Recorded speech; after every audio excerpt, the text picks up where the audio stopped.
Bonjour, vous allez découvrir la manière la plus simple pour faire une liste déroulante. Imaginons que vous souhaitiez suivre les réponses à des invitations que vous avez envoyées à une liste de personnes. Vous avez donc le tableau suivant avec en colonne A les noms des personnes invitées et en colonne B la colonne où vous souhaitez renseigner les réponses à ces invitations.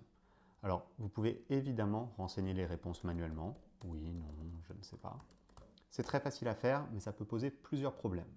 Déjà, vous pouvez utiliser des réponses différentes. C'est particulièrement le cas si vous êtes plusieurs à collaborer sur un même fichier. Donc par exemple, je ne sais pas et peut-être. Ou alors, vous pouvez aussi avoir des fautes d'orthographe. Donc par exemple, je ne sais pas.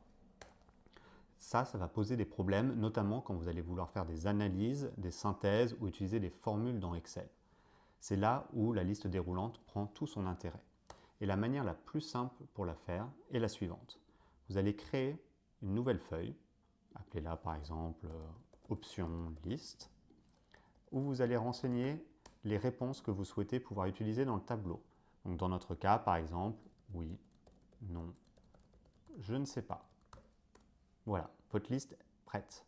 Vous allez pouvoir retourner ensuite dans le tableau initial, sélectionner les cellules où vous souhaitez appliquer la liste déroulante, aller dans l'onglet Données, Validation des données.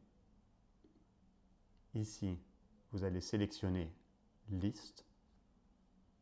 Vous allez sélectionner la source de vos listes en cliquant ici et en allant dans votre liste. Alors attention à ne pas prendre la première cellule qui est la cellule Réponse.